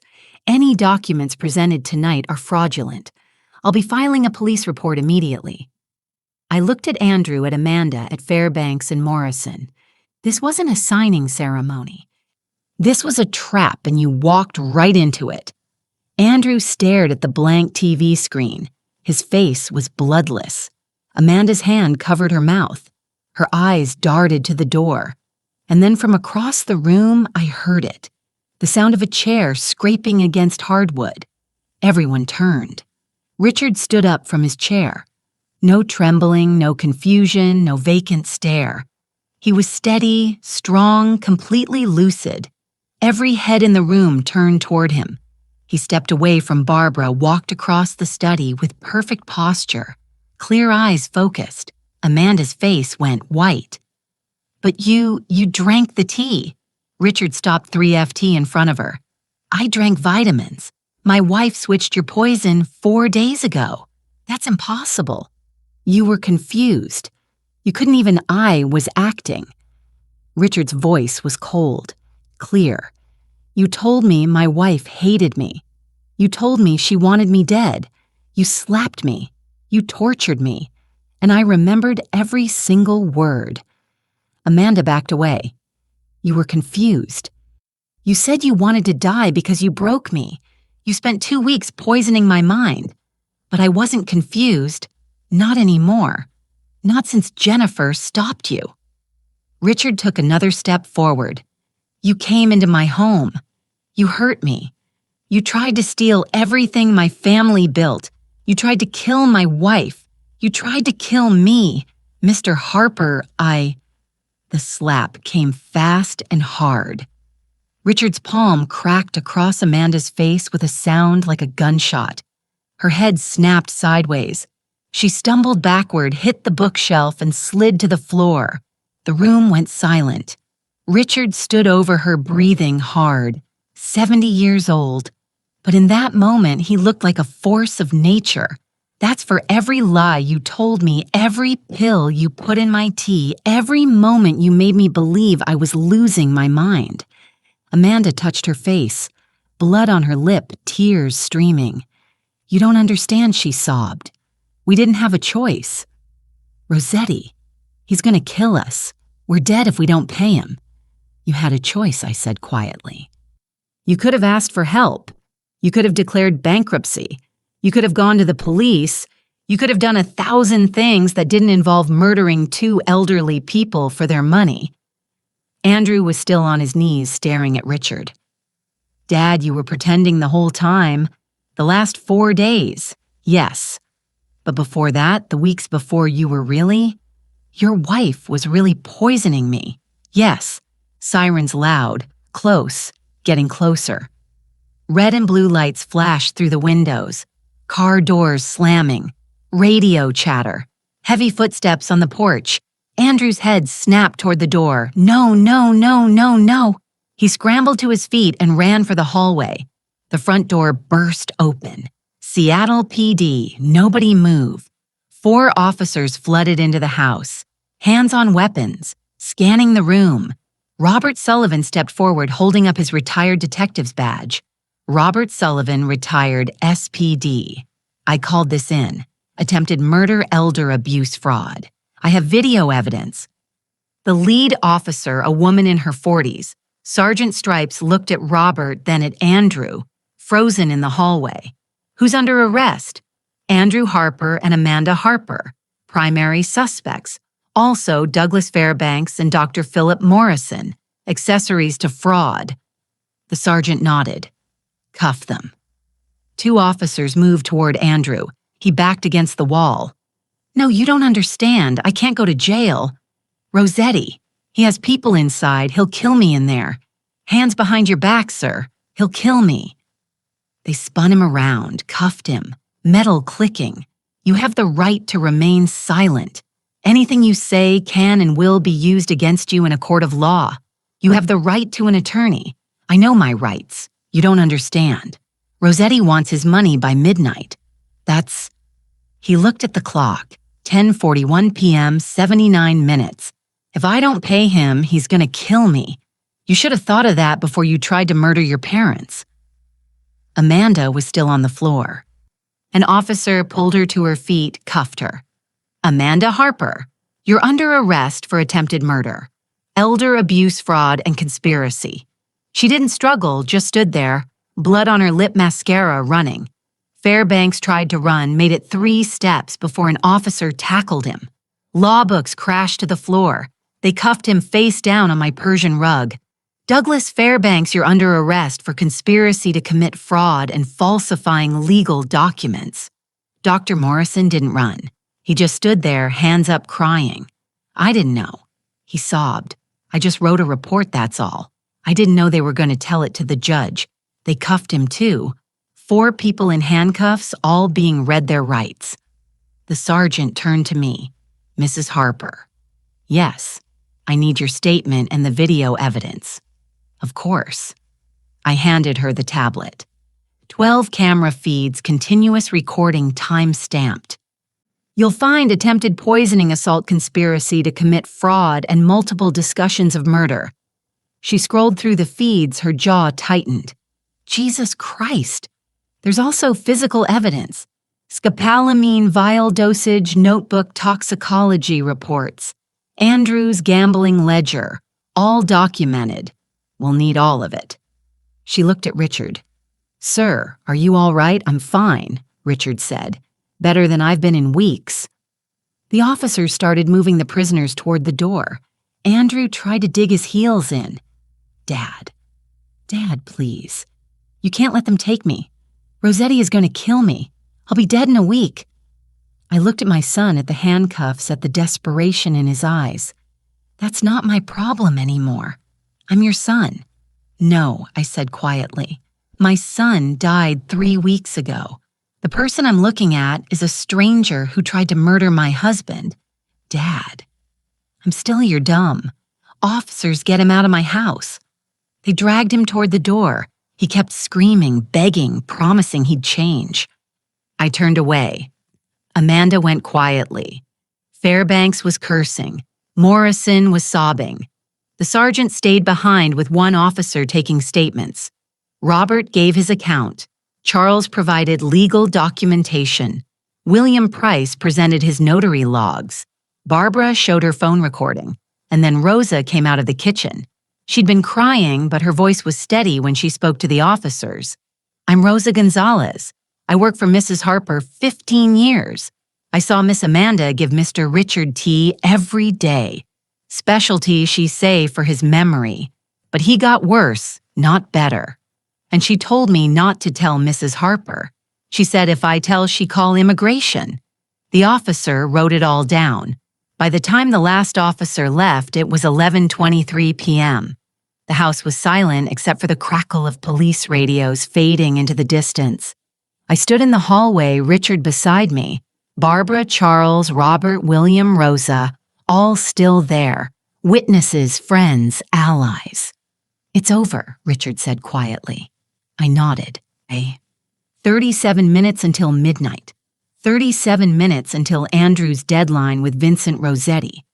But Andrew wouldn't be meeting that deadline tonight. He'd be in a King County holding cell waiting for arraignment, waiting for trial, waiting for the rest of his life to unfold behind bars. I closed the front door, locked it. Everyone started to leave. Barbara hugged me. Charles promised to handle the legal paperwork. Robert said he'd check in tomorrow. Rosa was the last to go. She hugged Richard, then me. You are strong, Mrs. Harper. So strong. We all were. Thank you, Rosa. She left through the back door, and then it was just Richard and me. We sat on the couch, the same couch where 6 days ago Amanda had collapsed after drinking her own poison. The same living room where we'd hosted Christmas parties and birthday celebrations and business dinners for 3 decades. Everything looked the same, but nothing would ever be the same again. My phone rang. 1:15 a.m., unknown number. I almost didn't answer, but something made me pick up. Hello. A man's voice. Deep, rough, dangerous. Is this Jennifer Harper? Yes. Who is this Vincent Rossetti? My blood went cold. Your son owes me $6.8 million, Mrs. Harper. I know. Deadline was midnight. It's now 1:15 a.m. He's late. Andrew is in King County Jail, arrested for attempted murder. You won't be getting any money from him. Silence on the other end. Long, heavy. You had your own son arrested. He tried to kill me and my husband. What would you have done? More silence. Then Rossetti laughed. Low, bitter. You're cold, lady. Ice cold. I'm a survivor, Mr. Rossetti. There's a difference. $6.8 million, he said. That debt doesn't disappear just because your boy's in jail. Then you can sue him. Add it to his legal troubles, but that's between you and Andrew, not between you and me. You know what I do to people who don't pay? I have an idea. I've heard the stories. And you're not scared of you. No, you're a businessman. You collect debts.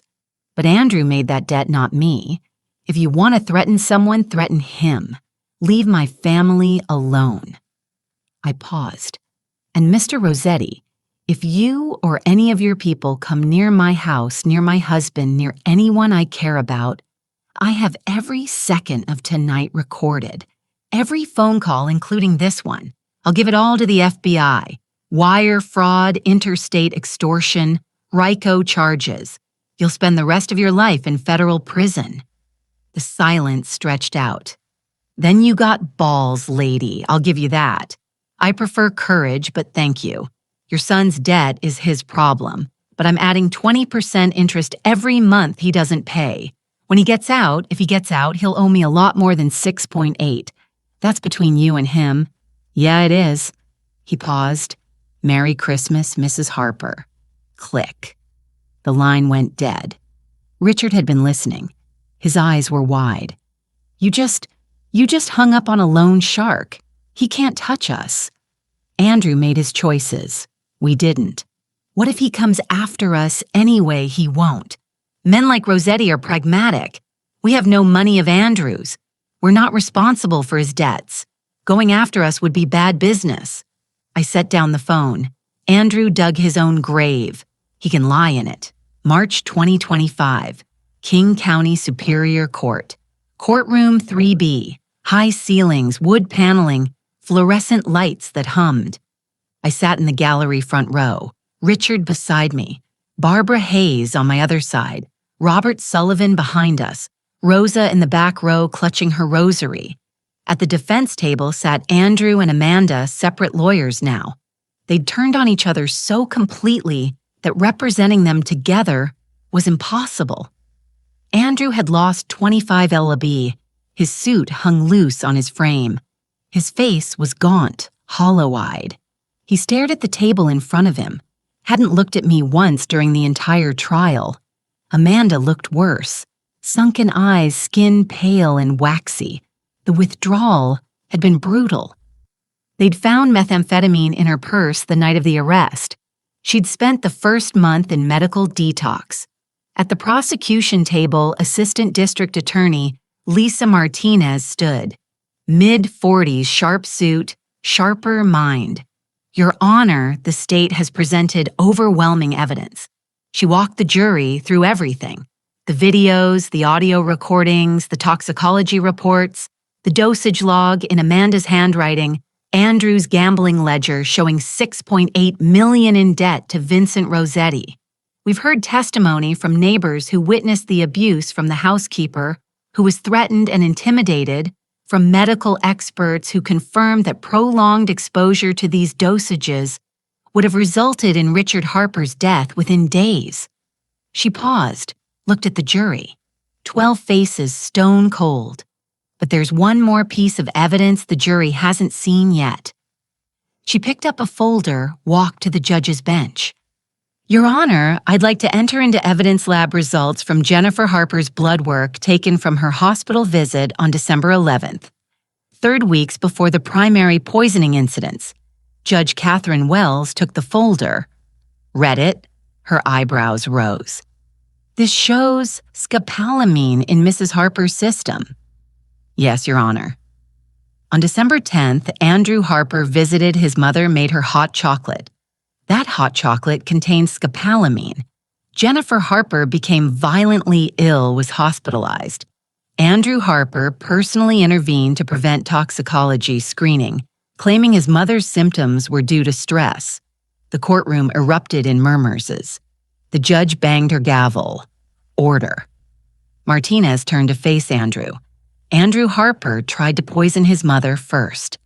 When that failed, when Jennifer Harper survived, Andrew pivoted to his father, someone older, frailer, more vulnerable. She walked back to her table. This wasn't a crime of desperation. This was calculated, premeditated, repeated attempted murder. Andrew's lawyer stood. Public defender, young, overwhelmed. Your Honor, my client was under extreme duress. He owed millions to a dangerous criminal organization. He was threatened with death. His judgment was impaired by fear and gambling addiction. Counselor, Judge Wells's voice cut like ice. Are you arguing that fear justifies attempting to murder two elderly people? I'm arguing that my client's capacity was diminished by gambling addiction doesn't happen overnight. Owing millions to loan sharks doesn't happen accidentally. And poisoning your parents twice doesn't happen because you're scared.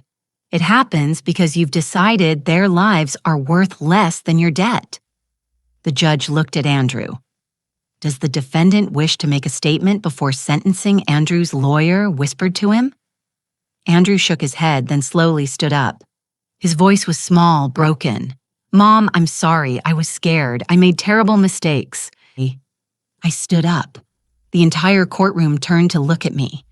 No, I said. My voice was steady, clear. You're not sorry. You're sorry you got caught. You're sorry you have to face consequences. Mom, please. If you were truly sorry, you would have stopped after you failed to kill me. But you didn't. You went after Richard instead. You spent 2 weeks systematically poisoning him, breaking his mind, torturing him. I took a step forward. You looked me in the eye every single day while you did it. You sat at my dinner table. You slept under my roof, and the entire time you were planning our deaths. Andrew's face crumpled, tears streaming. I didn't know what else to do. You could have asked for help. You could have declared bankruptcy. You could have gone to the police about Rossetti's threats. You had 1,000 options, but you chose murder. You chose the easiest path, the one that required you to see your parents as obstacles instead of people. Richard stood beside me, took my hand. I don't forgive you, I said quietly. I will never forgive you. Andrew collapsed back into his chair, sobbing. Judge Wells banged her gavel. The defendant will compose himself. It took 3 minutes for Andrew to stop crying. The judge opened the sentencing folder. Andrew Harper, you have been found guilty of 2 counts of attempted murder in the first degree, 2 counts of elder abuse, conspiracy to commit fraud, and obstruction of justice. She looked up.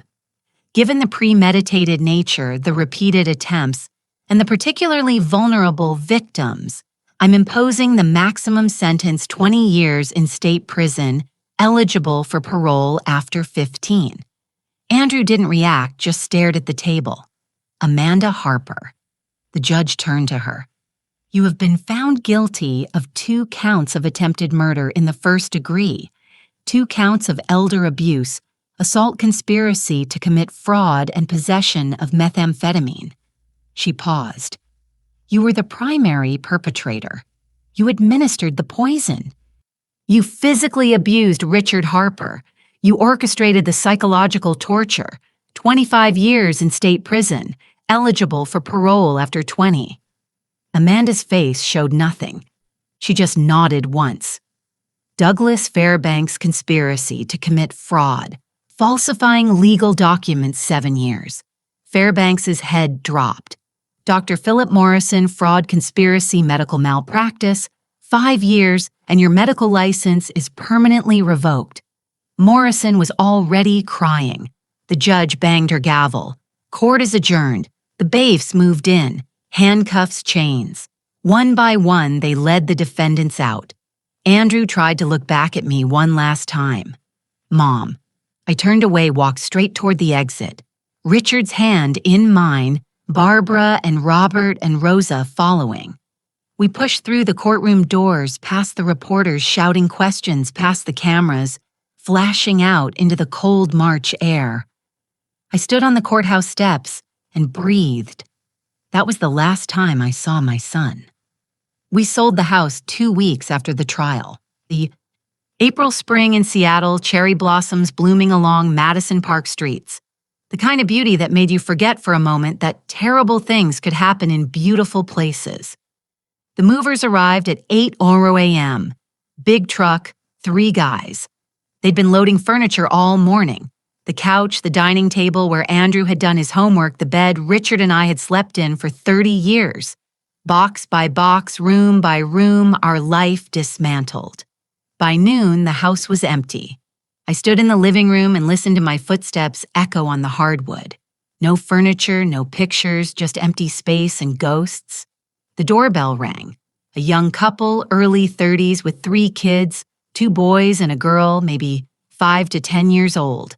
Their realtor stood behind them. Mrs. Harper. I'm Sarah Kim.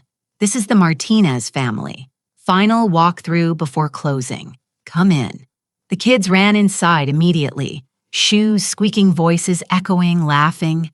Can this be my room? No, I want that one. Mom, look at the lake. The wife walked to the window. Lake Washington sparkled in afternoon sun. Oh my God, honey, look at this view. Her husband put his arm around her. It's perfect. I watched them young, excited, planning their future here. I hoped they'd have better memories than we did. I hoped their children would grow up safe, loved, that no poison would ever touch their tea.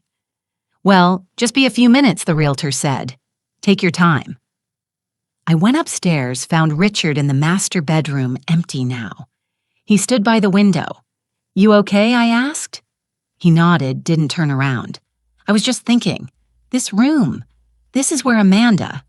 He stopped, took a breath. This is where she hurt me. I took his hand. But you survived. We survived. All of it. I'm ready to leave now.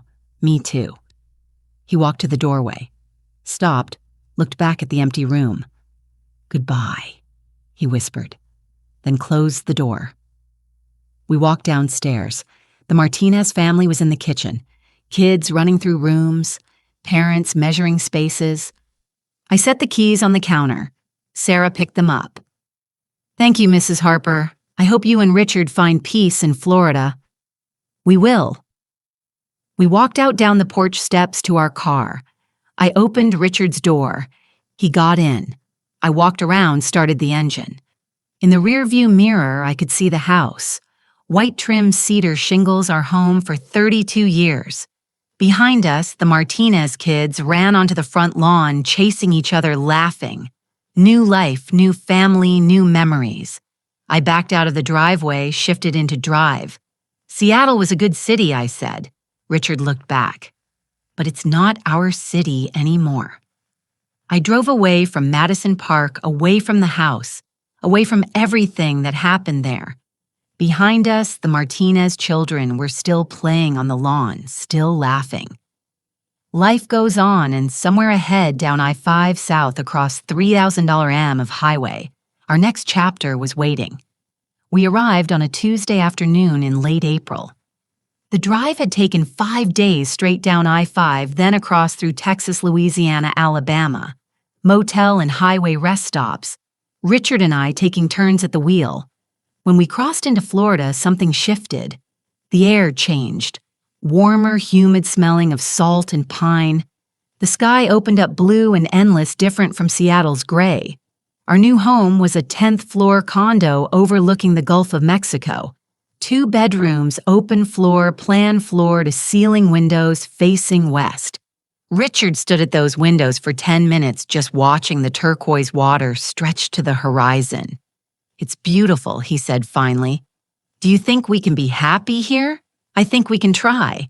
We built new routines slowly. 7 a.m., coffee on the balcony. Richard with his newspaper, me with a novel. Below us, pelicans would dive for fish, brown bodies tucking wings and dropping like missiles surfacing with silver flashes in their beaks. I could watch them all day, Richard said one morning. So watch them. We have things to do. Do we really? He smiled, set down his paper, and we watched pelicans for an hour. 8:00 a.m. became our beach walk. 2 miles south and 2 miles back.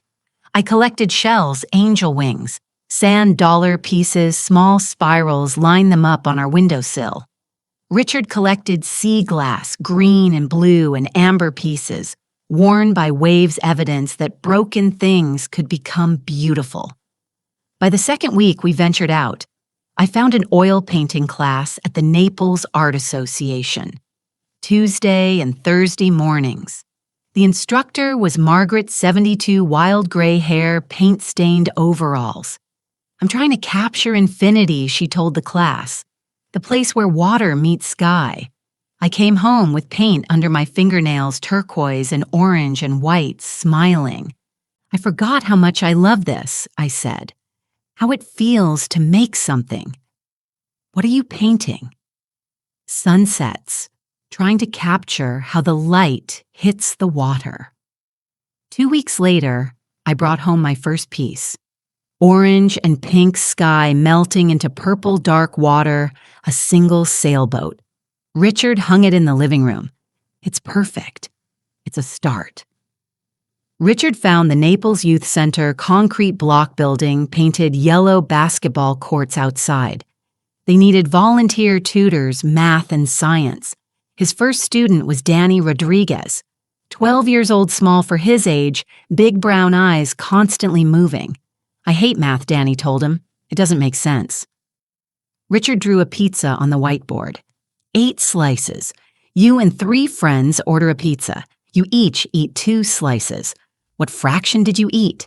Danny stared. 2 pieces. 2 out of 8. 28. That's a fraction. Now we simplify. 28 is the same as 1/4. Something clicked. Richard watched it happen. Understanding replacing confusion. They worked together twice a week, October through December. By Christmas, Danny had gone from an F to a B+. "Mr. Harper, you make it make sense," Danny said, grinning over his test paper. "You didn't give up on me. Everyone else gave up." Richard thought about Andrew, about all the times he tried to help him, how it hadn't mattered. "I won't give up on you," Richard told Danny. "As long as you keep trying, I'll keep helping." Danny smiled, went back to his homework, and Richard realized something. Maybe he couldn't save his own son, but he could help this kid. And the next one, maybe that was how you healed, by giving to others what you couldn't give to yourself. We made friends. Tom and Linda Whitmore lived 2 floors down, retired teachers from Minnesota, married 43 years. We met them at the pool in June, started talking, had dinner that Tuesday. It became a ritual. Tuesday dinners, sometimes their place, sometimes ours. Tom made terrible jokes. Linda laughed at all of them. "What's your secret?" I asked one night. 43 years. Linda smiled. "We like each other. After all these years, I still want to hear what he has to say. Even when what I have to say is a terrible pun," Tom added, "especially then." One night in August after wine, Linda asked, "Why did you really leave Seattle?" We'd known this was coming, so we told them. Andrew, Amanda, the poison, the trial. 20 years. They listened without interrupting. "That's the bravest thing I've ever heard," Tom said finally. "It was survival." I said, "Not bravery." "Same thing, sometimes." Linda took my hand. "I'm so sorry, and I'm so glad you made it out." We didn't talk about it again, but the friendship deepened. They knew, and they stayed. Rosa came to visit in June. She'd moved to Tampa after the trial, found work with a good family. She drove down twice a month, 2 hours each way, always on Sundays, always brought tamales. "Mrs. Jennifer, you look so good." "I feel good, Rosa." We'd sit on the balcony. Rosa told us about Tampa, about Carlos. She'd met him at church. 65 widower-hour carpenter. "He's kind," Rosa said, blushing. "Very kind patient.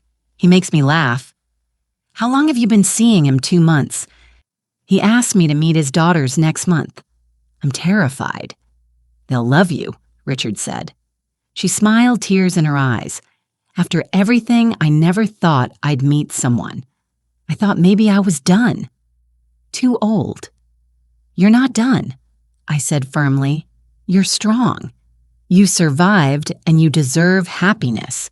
So do you, both of you." We sat watching the Gulf, turquoise and gold in the afternoon light. "We're all building new lives," I said softly. "Yes, new lives." Seattle felt like another lifetime. One evening in September 6th, months after we'd arrived, I was washing dishes. Richard was drying. The Gulf glowed orange through the windows. "Are you happy?" Richard asked suddenly. I thought about it. Really thought. Yes, I said finally. For the first time in years, the answer is yes. Me too. He set down the dish towel. I wake up every morning and I'm not afraid. I don't check my tea for poison. I don't wonder who's plotting against me. I just wake up. That's all we ever needed. Is it enough, though? Is normal enough? It's everything. I leaned my head against his shoulder. We stood there at the sink watching the sun sink into the Gulf, turning the water gold, then orange, then deep purple. Outside, someone was playing guitar on the beach. People laughing. This was our life now. Simple, quiet, safe. And it was enough.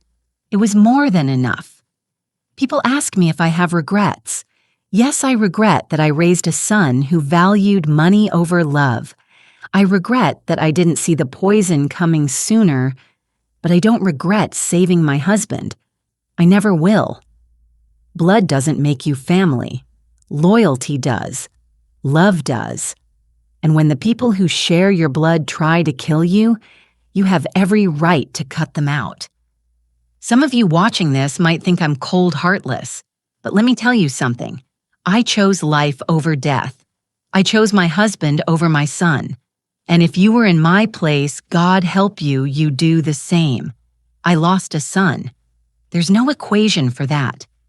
No mathematics steel can take before it fails how much tension a cable can handle before it snaps. But there's no equation for a broken heart. The war is over. We won. Not by destroying our enemies, not by being stronger or smarter or more ruthless. We won by surviving. And sometimes, survival is the greatest victory of all. Richard and I sit on our balcony every evening now watching the sunset over the Gulf of Mexico. The sky bleeds purple, orange, gold. I hold his hand, and for the first time in decades, I feel light. We made it through the poison, through the lies, through the betrayal, through the trial, through the grief. We made it to the other side, and that's enough. That's everything.